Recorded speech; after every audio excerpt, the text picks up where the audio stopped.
50 የሚባለው አንደኛ የ50 ዓመት የኢዮቤልዩ በዓል ነው።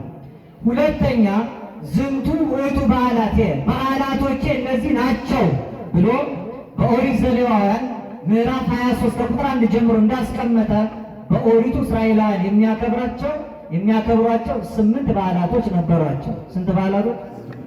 ጊዜ የለም። የመጀመሪያው ሰንበት ነው። ከሰንበት በኋላ አምስተኛው በዓል በዓለ ሸዊት ወይም በዓለ ሰዊት የሚባል የልደት ቀን ነው እያሉ ነግረውናል። የልደት ቀኗ ቅዱስ ዮሐንስ አፈወርቅ ዕለተ ዓርብ ከውሃና ከደም ስትወለድ ነው። ዶሮ ልጅ ወለደች የሚባለው እንቁላል የጣለች ቀን ነው ወይስ ከእንቁላል ውስጥ ጫጩት የተፈለፈለ ቀን ነው? የአፍሪካ የመጀመሪያ ፓትርያርክ የነበረ ሐዋርያ ቅዱስ ማርቆስ የመንፈስ ቅዱስ አዳራሽ የማርያም ልጅ ነው፣ ወይም የዚያ ቤት ሐዋርያ ዛሬ መንፈስ ቅዱስን የተቀበሉበት ቤት ልጅ ነው። በአፍሪካ መጀመሪያ እስክንድርያ ላይ የሰራው ቤተ መቅደስ የመንፈስ ቅዱስ መታሰቢያ ነበረው። ከዚያም ደግሞ በዓል አክብሩ። ይሄንን በዓል በዓለ ጰራቅሊጦስ ይባላል። ምን ይባላል አልኳችሁ? በዓለ ጴንጠቆስጤን መታሰቢያ አድርጋችሁ 50 ቀን ከዘከራችሁ በኋላ መንፈስ ቅዱስ መውረዱን አስባችሁ ደግሞ ለ7 ቀን አክብሩ ይላል።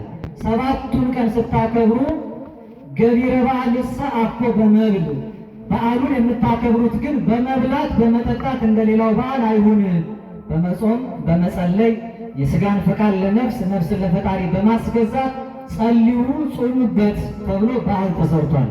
ዛሬ ጰራቅሊጦስ መነሻ አድርገን አንድ ሳምንቱን በሙሉ የጰራቅሊጦስ ሳምንት ብለን እንድናከብር ስርዓት ተሰርቷል። አምላካችን ከሚታሰብባቸው 9 በዓላት ጰራቅሊጦስ የሚባለው 7 ቀን፣ ትንሣኤ የሚባለው ትንሣኤ ተስካረ ፋሲካ ነው፣ 50 ቀን ይከበራል ማለት ነው። ከዚህ ጋር አልፎ ዛሬ ነገረ ማርያም በነገረ መንፈስ ቅዱስ ባጭሩ የተቀመጠበት የመጀመሪያ መጽሐፍ መነሻ ነው። ኦሪት ዘፍጥረት ምዕራፍ 1 ከቁጥር 1 ጀምሮ በቀዳሚ ገብረ እግዚአብሔር ሰማይ ወምድረ፣ በመጀመሪያ እግዚአብሔር ሰማይና ምድርን ፈጠረ ይላል። በመጀመሪያ ምን ፈጠረ?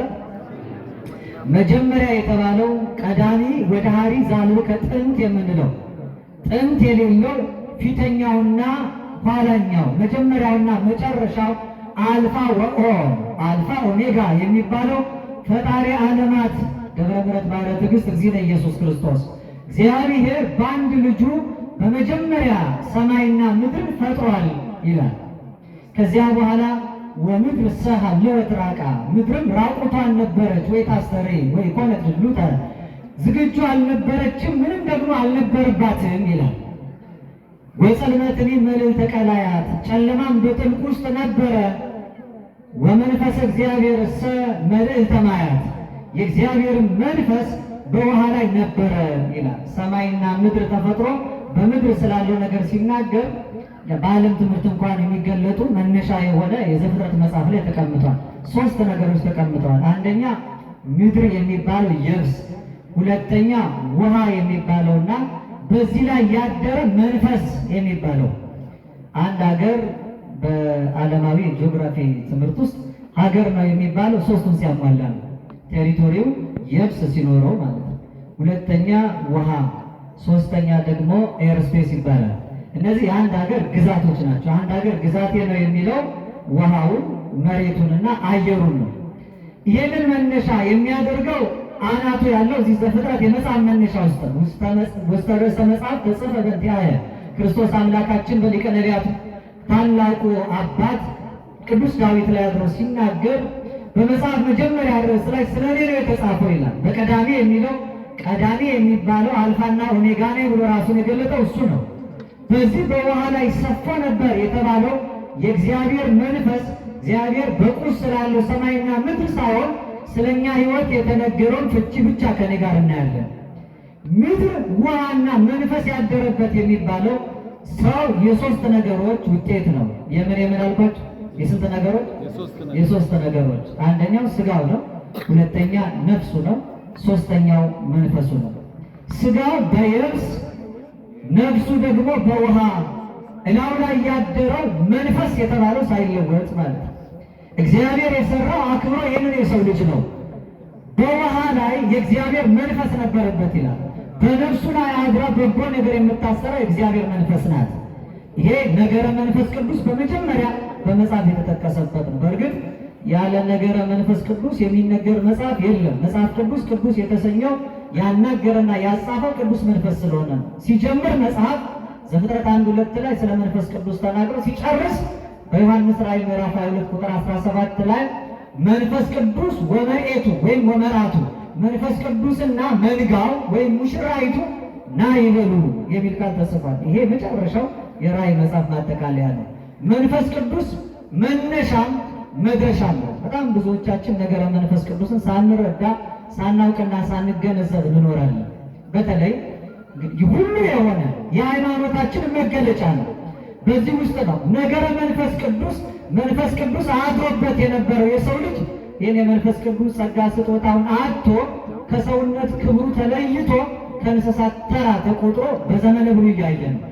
ያን ነው ከሰው ልጅ ላይ የተወሰደውን መንፈስ ኢዩኤል ምዕራፍ 2 ቁጥር 28 ላይ ሰው ጥምና መንፈስ የዲበ ኩሉ ዘሥጋ ሥጋን በለበሰ ሁሉ ላይ ከመንፈሴ አፈሳለሁ ወይ መንፈስ ቅዱስን አኖራለሁ ያለው ትንቢት እንዲፈጸም የተወሰደው መንፈስ ቅዱስ የተመለሰው ዛሬ ነው። ዛሬ ሲመለስ እቺ ቤተክርስቲያን ተገለጠች። ሊቃውንቱ ቅድም እየደጋገሙ ዛሬ የቤተክርስቲያን የልደት ቀን ነው እያሉ ነግረውናል።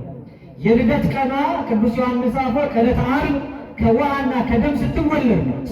ዶሮ ልጅ ወለደች የሚባለው እንቁላል የጣለች ቀን ነው ወይስ ከእንቁላል ውስጥ ጫጩት የተፈለፈለ ቀን ነው?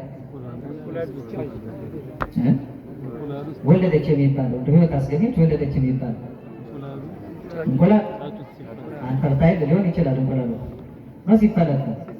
ቤተክርስቲያን ዕለተ ዓርብ ተወለደችና በሙቀተ መንፈስ ቅዱስ ተጠብቃ ጫጩት ከቅርፊቱ እንደሚወጣ የተወለደችውና የተገኘችው የታየችው ዛሬ ነው ማለት ነው። ይህ ትልቁ የቤተ ክርስቲያን በዓል። በዚህ ውስጥ ከሰው ልጆች ላይ ተነስቶ የነበረው ጸጋ መንፈስ ቅዱስ ግን ሳይለያት አድሮባት የኖረውና የተገለጠችው ወደ ላይ አድረግ ምርኮን ማድረግ ጸጋ ለሰው ልጆች ሰጠ ሲባል የተሰጠው ጸጋ ዛሬ ነው። ያ ጸጋ ሳይሰጥ በፊት እግዚአብሔር ከእሷ እንዳልተለየ ምልዕተ ጸጋ እንደሆነች የተነገረላት እመቤታችን ድንግል ማርያም አሁን በደብረ ምጥማቅ የታየችበትም በዛ ያዩት ሰዎች በተገለጠችበት ክብር እንኳን ለማየት ባንበቃ ብዙ ዘሬ በህልሙ እንኳን ሌሊት ያየሽ እንዴት የተመሰገነ ነው እንዳሉ ጥቂት በዓይነ ልቦናችን ለማየት እንድንችል የመንፈስ ቅዱስን ቤት ድንግል ማርያምን ለማየት እንድንበቃ በቸርነቱ ይርዳን። መኑ ከመ እግዝእትነ ማርያም ማኅደረ ምዕራፈ አብ እንደ እመቤታችን እንደ ድንግል ማርያም የአብ ማረፊያ የሆነ ማን ነው? ወመኑ ከመ እግዝእትነ ማርያም ማኅደረ ወልድ እንደ እመቤታችን እንደ ድንግል ማርያም የወልድስ ማደሪያ የሆነ ማን ነው? ወመኑ ከመ እግዝእትነ ማርያም ዘኮነ ቤተ ለመንፈስ ቅዱስ ጽርሐ ቅድሳት ለመንፈስ ቅዱስ እንደ እመቤታችን እንደ ድንግል ማርያም የመንፈስ ቅዱስ ንጹሕ አዳራሽ የሆነ ማን ነው? የሰው ኃጢአት ሳይሰራ መኖር አይቻልም። ከአራቱ ባህርያት ከተፈጠረ ከሰው ወገን ኃጢአት ያልሰራና እሳት የተሸከመ ማ ብቻ ናት? እመቤታችን ድንግል ማርያም ብቻ ናት። ለዚህ ነው ነገረ ማርያምን ማብራራት ነገረ መንፈስ ቅዱስን ማብራራት ነው። ነገረ መንፈስ ቅዱስ በላዋ ላይ ሰፎባት የታየችው እውነተኛይቱ ነፍሷ ከመንፈስ ቅዱስ ስራ ያልተለየ እመቤታችን ድንግል ማርያም ናት። ሐዋርያትም ክርስቶስ ከመሄዱ በፊት ኃይልን እስክትለብሱ በምን ቆዩ? በኢየሩሳሌም። እሷ ግን ስትመሰክር እስመ ገብረ ሊተ ኃይለ አብያተ ታላላቆቹን ኃይሎችና ስራዎች እሱ በእኔ ገልጧቸዋል አለች። ኃይል ያልተለያት የመንፈስ ቅዱስ ክብር ያራቃት መንፈስ ቅዱስ አድሮባት ለዘላለም በላዋ ላይ የኖረ ዛሬ በሚደገመው ጸሎት አርጋኖን በሚባለው ለተውር ላይ እስመ ብዙኃት ሀብተ እግዚአብሔር መክፈልተ ሰናያት የእግዚአብሔር ሀብቱ በጎ ስጦታው ብዙ ነው ይላል። ብዙ ነው ስላችሁ ግን ከዚህም ከዛም የተለቃቀመ አይደለም። አኮ መናፍስት ብዙሃን ከብዙ መናፍስት የተገኘ አይደለም። አላ እማሃዱ መንፈስ ወውእቱ ጰራቅሊጦስ ዘአቀባ ለድንግል እምከርሰ እማ ያ ጰራቅሊጦስ መንፈስ ቅዱስ ነው። ድንግል ማርያምን ከእናቷ ማኅፀን ጀምሮ የጠበቃት ይላል። በረከቷ በሁላችን ላይ ይደርብን። ከውሃ ላይ ሰፎ ነበር የተባለ ከውሃ ያልተነሳ ንጽሐ ጠባዩ ያላደፈ የመንፈስ ቅዱስ ንጹሕ አዳራሽ እመቤታችን ድንግል ማርያም ናት። እሷን መነሻ አድርገን ነገረ መንፈስ ቅዱስ ሁለት ነጥብ ብቻ ተናግሬ ላብቃ። ዛሬ የምናከብረው ታላቁ በዓል በዓለ ሃምሳ ይባላል። ምን ይባላል አልኳችሁ? የ50ውን ቀን ከቆየን በኋላ ነገረ ሃምሳ በብሉይ ኪዳን ጴንጠቆስጤ እየተባለ ይጠራ ነበር። ምን ይባላል አልኳችሁ? ጴንጠቆስጤ በሉ እስኪ። በዓለ ጴንጠቆስጤ የሚባል ነው። ነገረ ሐምሳን እስራኤላውያን በሁለት መልኩ ያከብሩት ነበር።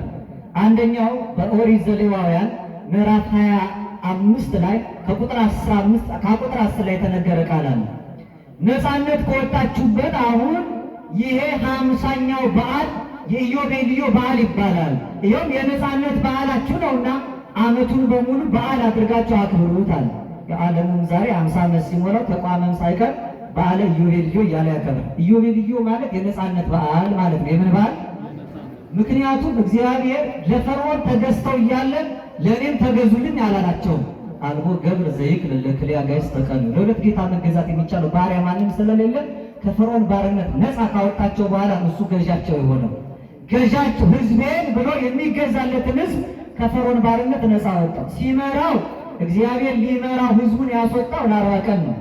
ኃጢአት ቢሰሩ ግን 40 ዘመን ተገዙ። በዓሉን እንዲያከብሩ የታዘዙት የነፃነቱን በዓል በ50 ቀን ነው። እነሱ ግን በ50ኛው ዓመት አከበሩ። ኃጢአት ስንሰራ በደል ስንፈጽም የእግዚአብሔር ምሕረቱ ከኛ ትርቃለች። በበጎ ንስሐ ስንመለስ እስራኤላውያን ግብፅ ባርነት ሲሄዱ የባርነት ዘመናቸው 430 ነበር። እንደ ራሄል ያሉት ሲያለቅሱ ግን 450 ከኋላ ሄዶ ለአብርሃም ከተሰጠው የቃል ኪዳን ዕለት ተቆጥሮ ግማሹን ሳይገዙበት በ215 ዘመን ነፃ ወጥተዋል። ከተመለስን እግዚአብሔር ይመለሳል። ከራቅንበት እግዚአብሔር ምሕረቱን ያርቃል። እግዚአብሔር ምሕረት በራቀበት በዚህ ዘመን ተመልሰን በተማዕቱን አንስቶ ሀብለ ምሕረቱን ዘርግቶ በፍቅር ዓይኖቹ ተመልክቶ በምሕረት እጆቹ ዳብሶ እግዚአብሔር ይቅርታውን እንዲያቀርብልን ቅዱስ ፈቃድ ይሁንልን። 50 የሚባለው አንደኛ የ50 ዓመት የኢዮቤልዩ በዓል ነው። ሁለተኛ ዝንቱ ውእቱ በዓላቴ በዓላቶቼ እነዚህ ናቸው ብሎ በኦሪት ዘሌዋውያን ምዕራፍ 23 ከቁጥር 1 ጀምሮ እንዳስቀመጠ በኦሪቱ እስራኤላውያን የሚያከብሯቸው 8 በዓላቶች ነበሯቸው። ስንት በዓላቶች? ጊዜ የለም። የመጀመሪያው ሰንበት ነው። ከሰንበት በኋላ 5ኛው በዓል በዓለ ሸዊት ወይም በዓለ ሰዊት የሚባል የመከር በዓል ነው።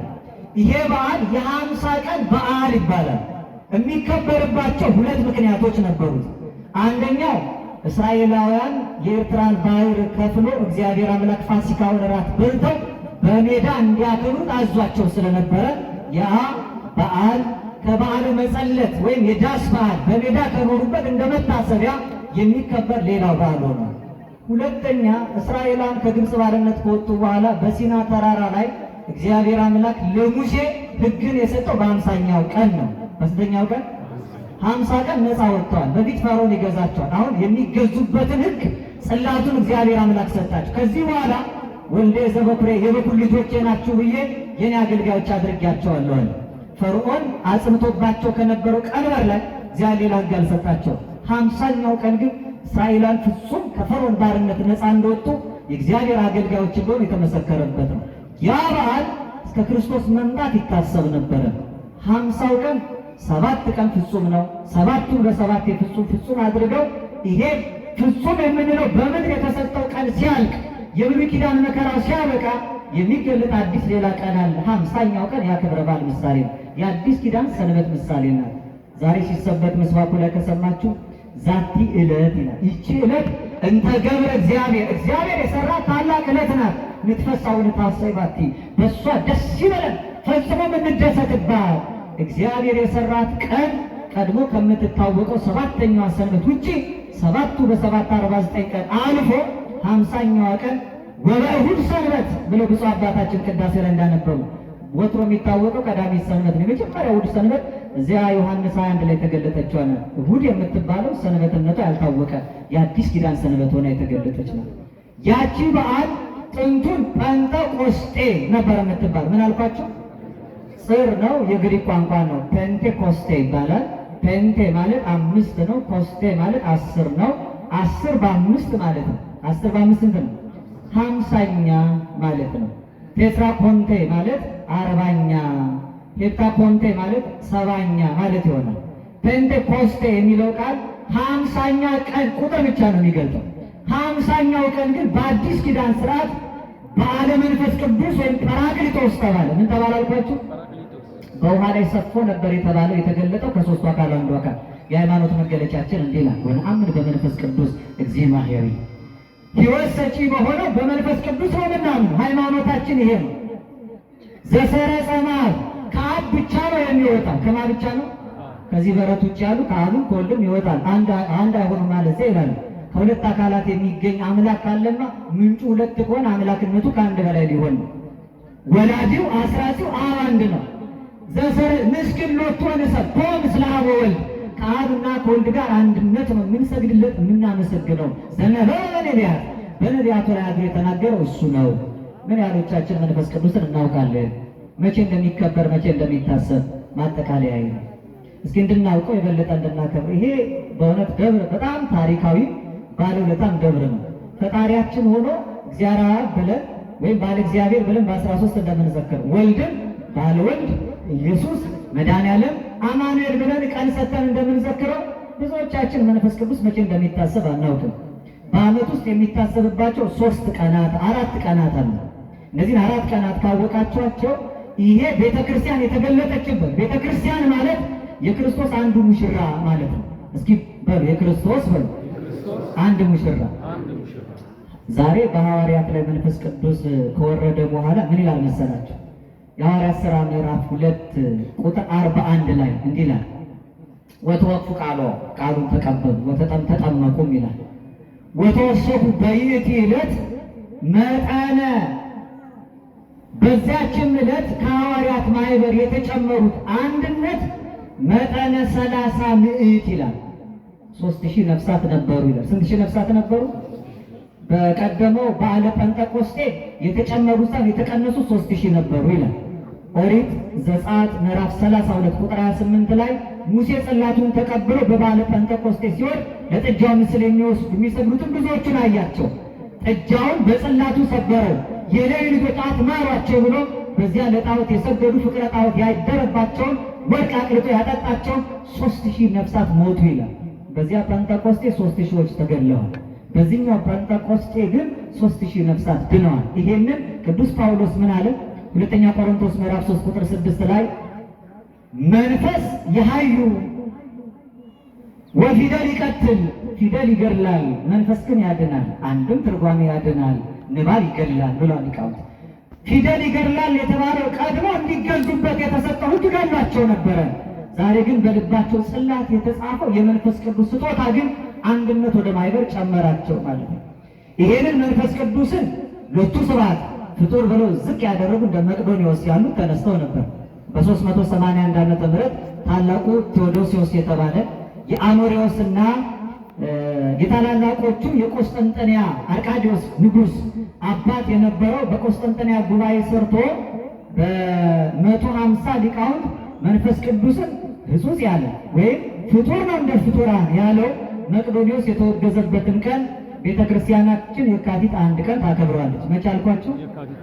በዚህ ይታወቃል።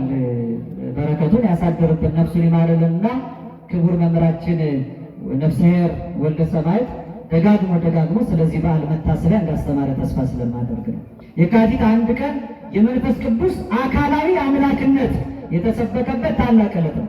ሁለተኛ የፋሲካ በዓል የሚባለው በእስራኤላውያን ስርዓት የሚያዝያ 14 ቀን ነው። ከሚያዝያ 14 በኋላ ያለውን በዓለ ጴንጠቆስጤ ቆጥረው 50 ዕለት የሚመጣው ሰኔ 5 ቀን ነው። ሰኔ 5ን በጴጥሮስ ጳውሎስ መልክ ላይ በገድለ ገብረ መንፈስ ቅዱስ ላይ የመንፈስ ቅዱስ መታሰቢያ ቀን ሰኔ 5 ነው የሚል ታገኛላችሁ። ሰኔ 5 መነሻውን ያደረገው ያ ነው። ሐዋርያት ተብሎ አንድነት በሚታሰበው እዚህም ጥንቱን አላውቅም ሊቃውንቱን ለምን ጽራጽዮን ሐዋርያት እንዳሉት ሐዋርያት የተቀበሉትን ጸጋ መንፈስ ቅዱስ መነሻ አድርገው ነው። በ5 የሚያስቡና የሚዘክሩ ብዙ ቅዱሳን አሉ። መነሻቸው ይህ ጥንተ በዓለ ጴንጠቆስጤን ይዘው ነው። ከዚያ ባሻገር የአፍሪካ የመጀመሪያው ፓትርያርክ የነበረው ሐዋርያ ቅዱስ ማርቆስ የመንፈስ ቅዱስ አዳራሽ የማርያም ልጅ ነው፣ ወይም የዚያ ቤት ሐዋርያ ዛሬ መንፈስ ቅዱስን የተቀበሉበት ቤት ልጅ ነው። በአፍሪካ መጀመሪያ እስክንድርያ ላይ የሰራው ቤተ መቅደስ የመንፈስ ቅዱስ መታሰቢያ ነበረው። ከዚያን የተነሳ ቅዳሴ ቤቱን ሰኔ 5 አክብረውታል። ይህ መታሰቢያው ነው። ሌላው ባለፈው እንደዘከርነው ግንቦት 18 ቀን ጥንተ በዓለ ጰራቅሊጦስ ብለን እናከብረዋለን።